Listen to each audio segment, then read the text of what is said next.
Sekarang nih dengan kondisi saat ini, omset per bulannya atau revenue setahunnya kira-kira berapa sih? Tapi bener nggak lo pernah punya penghasilan sebulan 1 M gua denger? Saat gue dapet uang berapapun, setengahnya itu gue kasih ke orang tua gue. Nah sekarang kita mau ngobrol-ngobrol. Biar lebih jelas kita jaga jarak aja ya. Oke. Emang kita bukan? Sini boleh mbak? Oh ini yang ini ya apa? Sama beef teriyaki. Oke. Terima kasih.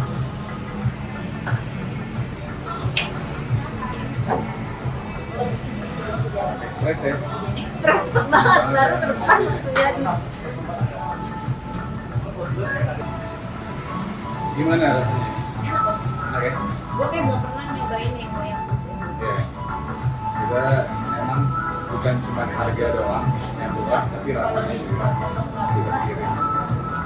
Ini mau menu-menunya dari chef atau bikin sendiri? Enggak, kita memang riset sendiri. Kita jalan-jalan ke beberapa tempat, gitu ada minuman yang enak, kita coba cari makanan yang enak. Lu yang coba-coba. Di saat orang-orang pandemi kan banyak yang tutup restoran. Kenapa lu malah buka? Ya, gimana ya, kita memang orang-orangnya tuh gak ada yang bisa diem gitu ya. Jadi setiap ada peluang pasti kita coba manfaatin langsung dari tempat dapat lokasi langsung gas, nggak pakai lama. Jadi Mbak Imi ini tadinya tuh usaha F&B roti kopi. Awalnya di Jakarta kan. Iya. Akhirnya merambah ke Bandung. Dari Bandung gue gak nyangka nih tiba-tiba kirain gue dia mau ekspansi kayak roti kopi dibawa ke Surabaya atau kota-kota lain. Gak taunya tiba-tiba bayangin aja sebulan tau-tau jadi restoran. Jadi itu juga nggak sengaja sih, kayak aduh ngapain ini enak ya, apa kita bikin sesuatu yang baru aja. Itu obrolan malam malah. Apa ya, ntar kita cari tempat dulu deh. Udah dapet tempatnya udah langsung jadi. Akhirnya juga nggak mau yang seniat kayak gini banget, jadi cuman ya nggak segede gini deh, kecil-kecilan lah. Jadi berubah, semuanya berubah langsung. Jadi lo dari yang franchise sistem 3x3 jadi Yes. ukurannya, tapi cabangnya udah berapa ratus sekarang? Sekarang 150. 150 Jakarta Bandung. Terus punya Gandum Burger Burger. yang agak kecilnya, Yes. maksudnya tapi lebih besar dari roti kopi, Iya. cuman premium burger gitu di tengah Jakarta. Ya. Sekarang di Bandung bikin yang gedenya. Yes. Ini pelajaran baru buat kita karena kita punya menu-menu makanan yang baru. Lu kenapa sih awalnya kan lu bukan anak F&B, kenapa jadi terjun ke F&B? Dari situ sebenarnya setahun pertama tuh nggak ada bagus-bagusnya dan gue tuh udah sempet mau berhenti lah. Nah, tapi kita jalanin terus, kita tetap gue penasaran nih sampai mana sih ini.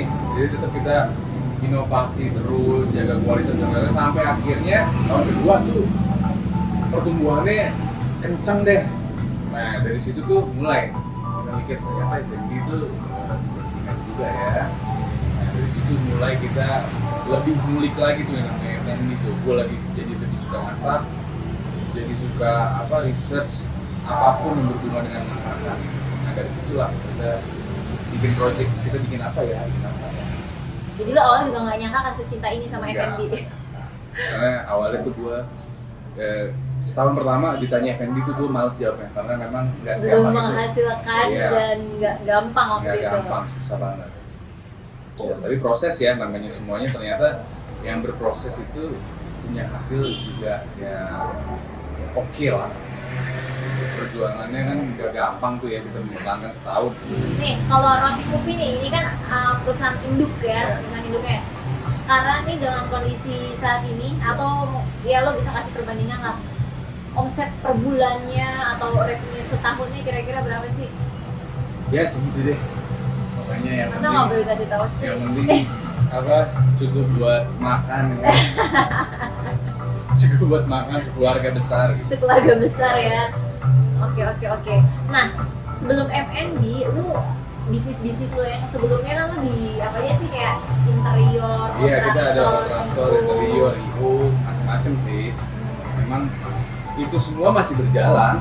Memang udah semuanya udah punya timnya masing-masing ya. Jadi di F&B ini kita juga punya tim juga ya, jadi alhamdulillah semuanya tuh masih running lah. Jadi semuanya masih, nggak ada yang dilepas? Nggak ada. Oh, I see. Di sini pun juga kita juga cari orang-orang yang ahli, jadi manage waktunya tuh jadi gampang, jadi semuanya tuh udah ada posnya masing-masing. Ini menurut gue sih berapa banyak bisnisnya kalau memang udah dipegang sama tim yang oke. Ini kadang gue juga suka mikir gitu loh, ini orang tuh yang bisa punya gedung-gedung, kantor sampai 20 tingkat, punya perusahaan ada berapa puluh perusahaan, ada yang bergerak di bidang ini, itu, apa, segala macam. Umur masih muda, gue bingung. Ini dia lahir udah kayak gini, apa emang gimana ya caranya? Gue kayak belum kebayang punya gedung gimana ya, punya perusahaan, ada punya bank, punya ini, punya itu. Jadi itu semua, memang itu semua tergantung gimana mereka memanage tim mereka dengan baik ya. Di saat mereka punya tim yang baik, mau ada 100 usaha pun kayaknya gak akan bikin mereka pusing gitu. Tapi masalah itu tetap pasti ada. Tapi kan dengan tim yang solid ya semua masalah juga bisa diselesaikan juga. Jadi menurut gua mau punya usaha berapapun di saat semuanya kokoh, solid timnya, aman, jalan. Karyawan lo ada berapa di sini? Karyawan ada 7. Bukanya jam berapa? Bukanya jam 7 pagi. Gue baru tahu sih ada restoran buka jam 7 pagi, biasanya tuh jam 10, jam 11 Jadi sekarang ini kan banyak orang yang work from home ya. Nah, mereka tuh jadi punya kegiatan baru itu sepeda hari pagi. Nah, motoran, kayak lo juga. motoran, jadi kita ngasih tempat buat mereka tuh sarapan. Memang itu sarapan juga. Jam 7 sampai 9 malam ya. Ya. Ini dia nih gandumnya nih. Ini enak banget. Parah. Cobain di sini. Ini burgernya nggak main-main nih. Dagingnya benar-benar daging murni 100 gram dan proteinnya dari gandum. Dan ini tuh pas dimakan tuh kayak nyes, ini nggak berasa. Maksudnya makan tuh tiba-tiba langsung habis aja. Ini kalau buat yang nggak di Bandung, yang di Jakarta juga bisa ke Antasari. Gandum burger, cari aja di sana.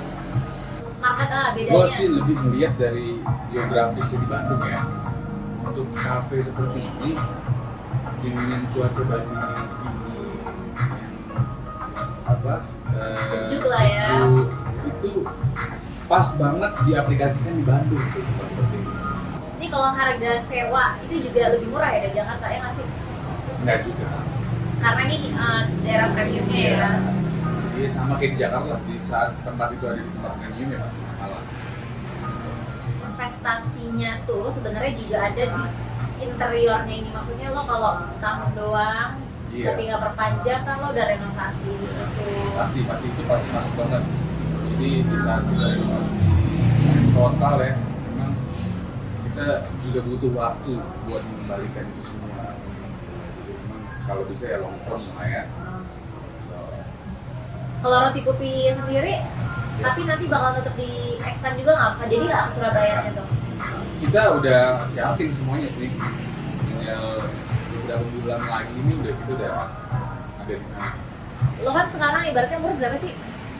Gue 32. 32. Tapi bener nggak lo pernah punya penghasilan sebulan 1 M gua denger? Masih sih? Bener nggak? Pernah? Ya, tahu deh. Jadi gini, sebenarnya gue nazar dari dulu adalah di saat gue dapat uang berapapun, setengahnya itu gue kasih ke orang tua gue. Setengah dari penghasilan lo? Iya, berapapun. Jadi nggak tahu ya, yang tadinya 1 juta gue kasih 500.000, berarti kan bagi 2 ya. Bulan depannya jadinya 2 juta, gue bagi lagi. Begitu seterusnya, kayak ada jalannya tuh nggak tahu dari mana tuh nambah terus. Kenapa lo mau ngasih hitungan tuh kayak setengahnya buat orang tua? Apa lo harus dapat saran dari orang lain apa gimana? Ya sekarang gini, gue ngerasa apa yang gue dapetin di jalan sekarang itu apa ya? Memang gue nggak bakal jadi apa-apa karena kalau nggak ada orang tua kan. Setelah kita jadi orang tua ya. Lo kan udah punya anak 3 kan, 32 umurnya tapi anaknya udah 3, istrinya bininya seumuran gue. Iya, jadi ngerasa gimana ya, ternyata bisa jadi orang tua tuh segitu besarnya ya pengorbanan buat supaya anaknya bisa happy. Masih mikirin apa-apa anak kalau udah punya Iya. anak ya. Menurut gua berapapun yang kita kasih itu nggak akan sebanding sama apa yang diberikan.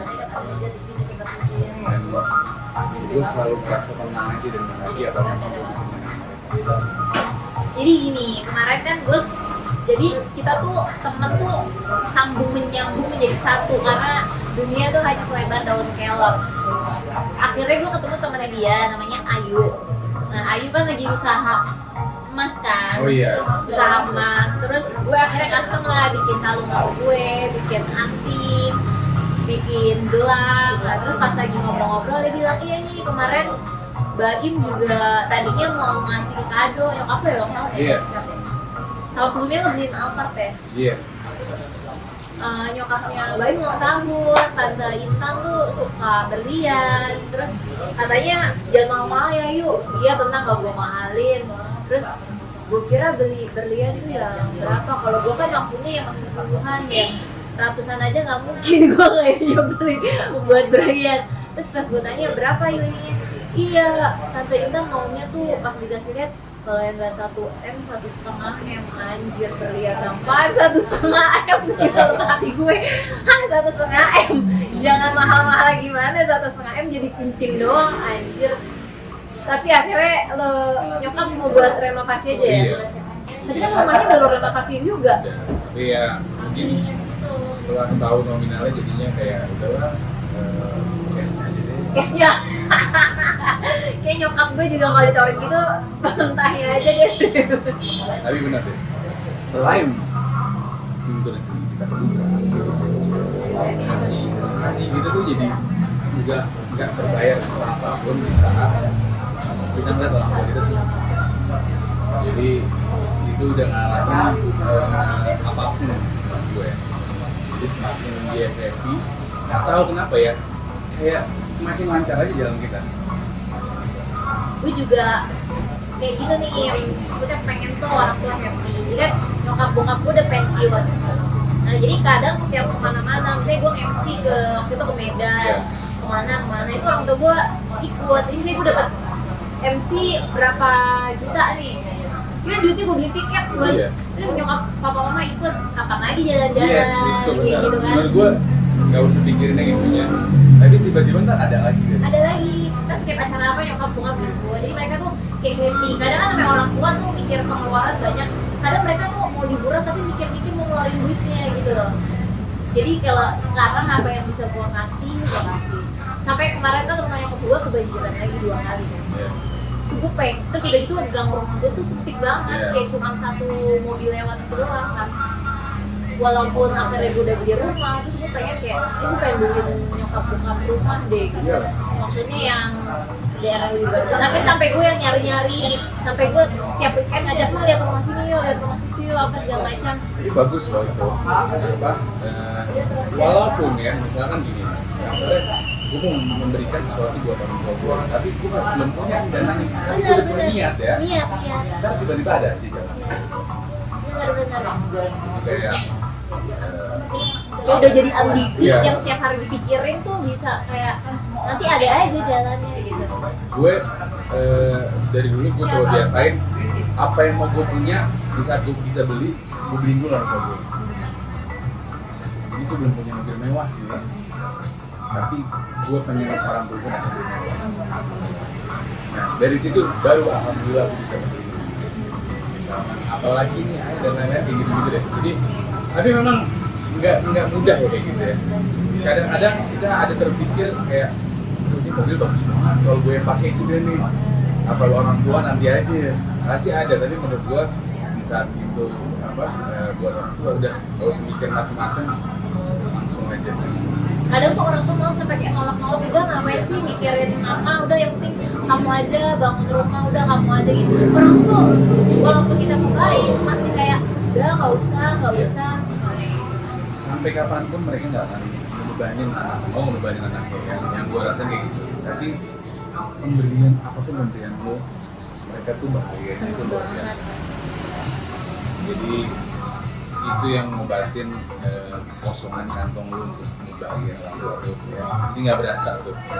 Jadi gue seneng ngeliat orang tua gue tuh sekarang pensiun, bisa dibilang pensiun bahagia ya. Harus kayak gitu. Jadi kalau bisa dia tuh nggak usah mikir apa-apa lagi. Jadi udah waktunya sekarang kita yang memberikan sesuatu sama dia. Jadi ini obrolan kita sebenarnya bukan hanya soal makanan aja ataupun tempat ini, tapi sharing di balik itu semua nilai-nilainya tuh apa gitu Iya, ya. karena gini ya, jadi kita jelasin sekali lagi, kita bisa maju, bisa sukses, bukan karena kita hebat, karena kita pintar, wah, kita bekerja keras gitu. Enggak, gua itu semua karena memang kita dikasih jalan dengan apa yang kita lakukan juga sih, dari kebaikan kita. Segala sesuatunya nggak cuma dari usaha kita doang, tapi bakti kita sama orang tua, sama lingkungan sekitar itu adalah tolak utama buat mengangkat kalian jauh lebih tinggi lagi. Semoga berkah lah ya. Lu juga kan awalnya nggak langsung kayak gini, punya Harley, Proses. punya mobil. Panjang, prosesnya panjang. Dulu kan sempet naik angkutan umum juga kan. Iya, jadi kita SMA belum punya mobil wah kan. belum. Kalau nggak naik angkot naik numpang sama teman naik motor. Iya. Jadi di situ kan kita ngerasa tuh ya, ternyata enak ya. Suatu saat kalau kita punya duit, kita bisa melakukan apapun sesuatu. Maksudnya kita bisa beli apapun yang kita suka, kita bisa bantu-bantu orang tua. Nah dari situ tuh akhirnya gue mutusin waktu gue kuliah itu kuliah gue udah tinggal sedikit, tapi mutusin gue harus do something nih gitu. Udah nggak muda juga, udah kuliah semester akhir, akhirnya gue mutusin gue cobalah gue belajar usaha. Di situ pun nggak langsung lancar ya. Ya lah nggak mungkin ada Iya. yang langsung lancar. Jadi apapun gue lakuin deh, dari pekerjaan yang cuma bernilai 1 juta gitu ya, itu pun gue lakuin. Butuh proses panjang ya, 3 tahun awal tuh gue nggak punya apa-apa. Sempet disitu kayak gue udah nyerah gitu ya. Kayaknya bukan jalan gue di sini deh. Gue nggak cocok di sini. Nah di saat memang kadang-kadang ya, bener ya, di saat Udah mentok. itu kalau kita tetap semangat ya, tiba-tiba ada aja masih jalan, dan dari situ nggak berasa tuh nggak ada jalan ini, kita lebih lakuin, intinya kita lakuin semuanya kecil atau besar, jangan malu, yang paling baik yang lu bisa lakuin. Nah dari situ step dari kecil naik ya sih. Ya kan bayangkan dulu misalkan lo pertama kali lu kerja seperti apa, tapi lu kasih effort lu yang terbaik gitu kan. Dulu masih naik, gue dulu kerja di radio di Iya. ujung di Jakarta Barat. Naik berangkat pagi naik Transjakarta, pulang naik Transjakarta, lanjut naik angkot, naik kampus per naik metro mini. Iya. Wah, kayak gue naik kereta Jadi sama angkutan jadi itu udah apapun naik. dilakuin tanpa malu, lu lakuin effort lu, lama-lama keangkat sendiri ya. Berapapun gaji lo, Nah, kasih berpikir aja kan. ya Tapi terbaik lama-lama lo. keangkat sendiri kan. Jadi itu bukannya ini ya, bukannya apa sesuatu yang bohong ya. Tapi apapun kita lakukan di saat ini kecil atau besar, misalnya kita benar-benar ngasih yang terbaik, itu pelan-pelan pasti ada stepnya kita ditantang sampai nggak sadar tiba-tiba gue udah ada di posisi yang Pas nyampe itu kadang ngerasa impikan gitu kan. bisa ya Iya. kayak shock sendiri. Coba aja di flashback berapa tahun yang lalu, wah gue masih ini. Iya.